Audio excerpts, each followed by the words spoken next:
বাড়ি থেকে অফিসে যাওয়ার পথে নির্বাচন অফিসের এক কম্পিউটার অপারেটর সোনালী ট্রাক্টর গাড়ির চাপায় নিহত হয়েছে।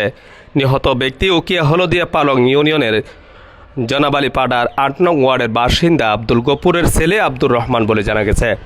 আজ রবিবার ১৭ নভেম্বর সকাল ৯:৩০টার দিকে মেরিন ড্রাইভ রুট হয়ে মোটরসাইকেল যোগে টেকনাম নির্বাচন অফিসে যাওয়ার পথে জাহাজপুরা গুচ্ছগ্রাম নামক স্থানে সোনালী ট্রাক্টরের চাপায় নিহত হয় তিনি।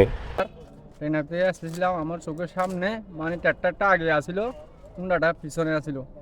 আস্তে আস্তে হঠাৎ করে ট্রাক্টরটা ঘুরাই দিছে, তারপর হুন্ডাটা কভার করতে পারে নাই, ট্রাক্টর লগে মেরে দিচ্ছে। কোন জায়গায় মূলত? ট্রাক্টর গাড়ির মালিক বাইন্যাপাড়া এলাকার হাফেজ মিয়ার ছেলে হুমায়ুন চৌধুরী। উপস্থিত প্রত্যক্ষদর্শীরা জানান, অযোগ্য ট্রাক্টর গাড়ি চালকের কারণে নিহত হয় মোটরসাইকেল আরোহী।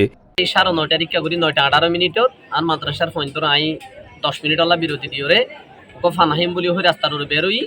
তাৎক্ষণিক দেখিতে হঠাৎ গই ও মোটরসাইকেল লই শুরু শুরু পশ্চিম সাইডে তো যার ওই বড় গাড়ির ড্রাইভার ইবা ইয়ান দি হঠাৎ করে গাড়ি গান ঘুরাই তো যাই ওরে, আর ইবা যার দিয়ান খেয়াল নগরি ফিসা আমাদের ওর গার ওরে তুলে দিই পিছনে গাড়ি তুলে দিয়ে পিছনে সরাসরি মানে ফুমিক্কা গাড়ির মুখ আর পশ্চিম মিক্কা সরাসরি ফুদা গান দিয়ে যাইতে আর কোনো ব্রাক নগরে দাম গরিবার গার উপরে গিয়ে ফরাম মাইতে সাক্কার সাপ খাই ওরে ট্যাং একটা ভাগি ওই।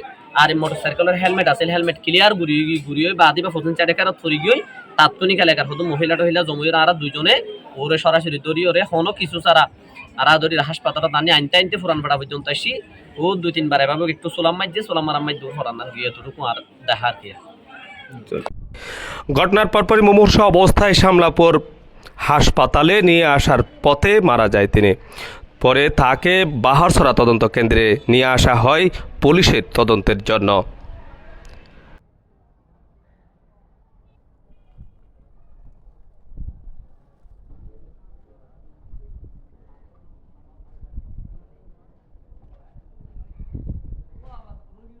জুবাইরুল ইসলাম জুয়েল, তালাশ, জুন ৭১।